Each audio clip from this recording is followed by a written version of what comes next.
We're live, Bubbles. We're live, Bubbles. Hey, good morning, everybody. It's the 5 a.m. Mester Scrum Show. Hope you're doing well today. I am Greg Mester, Scrum Master and Agile Coach, and it's about 7:30 a.m. and it's our 538th episode today. I was out shoveling snow, so I was doing that after I walked the dogs. So a little busy before we do the show, and then we have a visitor here who hasn't been over here in a while, Miss Bubbles. Say hi to everybody, Miss Bubbles. You want to say hi? There's Miss Bubbles. That's Miss Bubbles. She just, as I said, she got past the dog, so she's happy. It'll take forever for them to be friends, I think. Who knows? Anyway, we talk about Scrum and Agile, and I'm Greg Mester, Scrum Master and Agile Coach, and we try to help you bring value to your customer in a way that you don't work 60, 80 hours a week and not stress out, have a little fun along the way, and get home to your family and friends so you can shovel the snow. So, I'm going to talk about two things today. I'm talking about estimations because I love our weather people, and I'm going to talk about how bad, everybody talks about how bad we are at estimating, and the weather and the snow forecast is just a great example of that. And then I want to talk about the tale of two scaled operations, or scaling twice. I had a job interview a little while well, it was a discussion with a recruiter. It wasn't an interview. It was just discuss what the positions were. And the recruiter was looking for Agile coaches for a particular large corporation that I won't mention. And we'll talk about that a little bit. My experience is what I heard from the recruiter that kind of made me go, huh? What? So, it was interesting. So, talking about estimations first. Everybody talks about estimations. Oh, like Jared Poole said, well, they went to Agile so they can estimate better, and that was why we did it. And I'm like, no, that's not why we did it. We did it so we wouldn't estimate. It's kind of the opposite. Bubbles, you gotta pick your spot, cat. There you go. Pick a spot. I'll sit. It's like telling a dog to sit. Tell a cat to sit. Doesn't quite work. Anyway, so estimation. So we had some snow over the past week or so.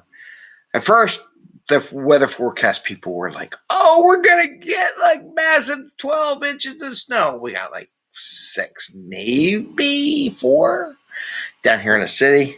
Out in the suburbs, they got 24.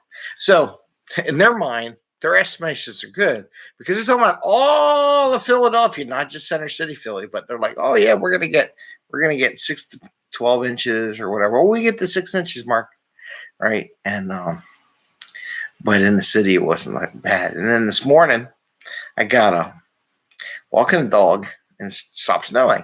I listened to the weather people. They're like, oh, snow's done here in the city and everything. I'm like, great.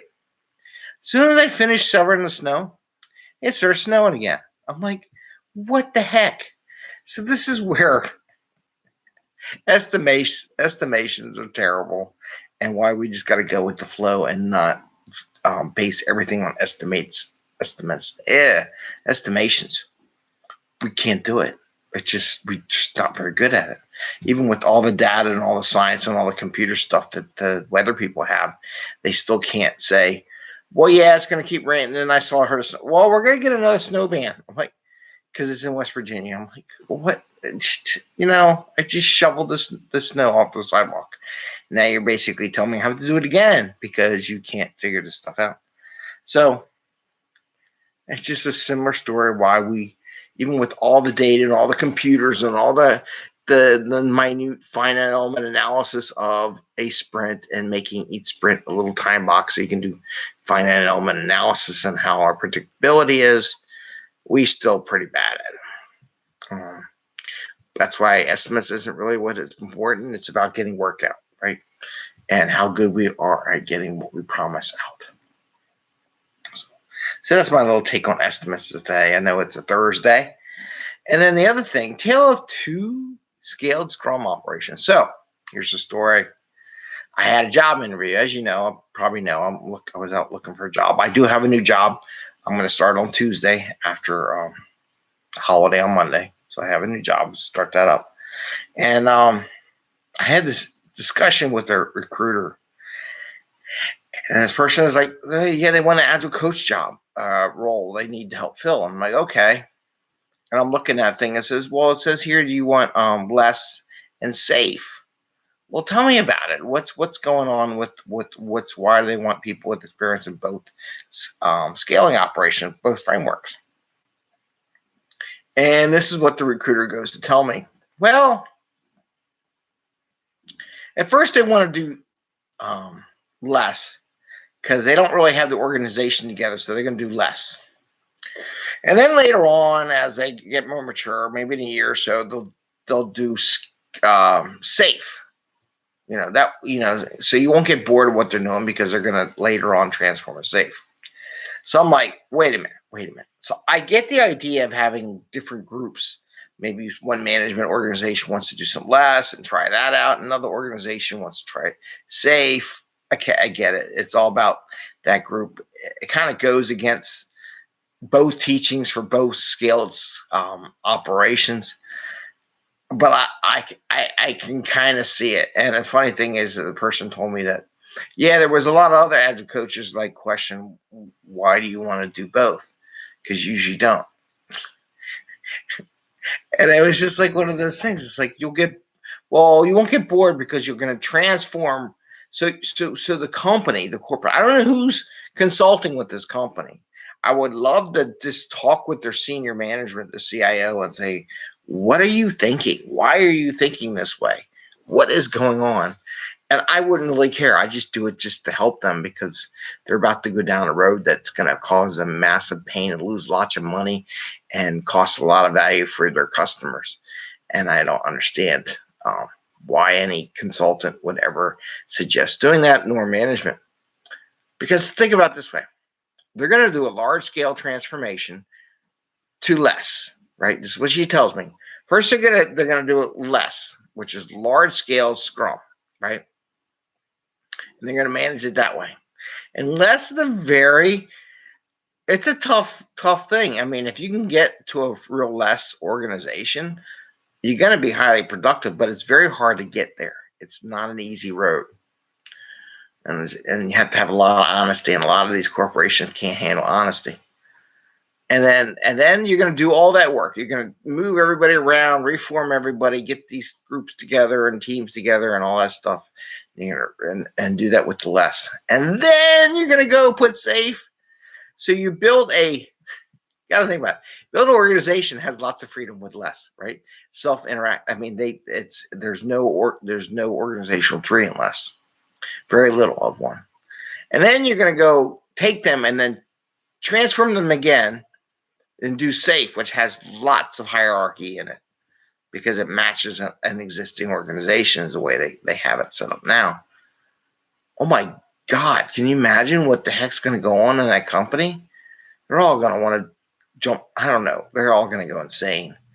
But this is what the recruiter told me. I said, hey, I would love to go talk to them and find out what they really want to do. And if they, that never came about, probably because she realized that I thought whatever their recommendation was nuts. I didn't say that, but I said, do you know it's crazy risky to go from one transformation to another one, and a year's period of time, you're not going to get what you want. All the transformation says it takes a couple of years. Yeah, they don't get it. And I feel so sorry for them. But can I make a recommendation, everybody out there? Do not think you're going to go through one transformation and do less. And then later on, you're going to do safe, because the two are really opposite each other on how there's a lot of similarities, but from a hierarchy standpoint, it's very different. Less tends to tear down an organization and reformulate it and have new HR and new everything like that. And safe tries to utilize the existing organizational trees. Big difference. Anyway, I'm just going to leave you with that for your insane discussion for the day, that you hear a story on Greg Mester's show that there are companies out there that want to do 2 transformations enterprise-wide in a year from one framework to another, which I thought was insane. Anyway, it's Thursday. Give us the thumbs up if you like the show, and ring the bell.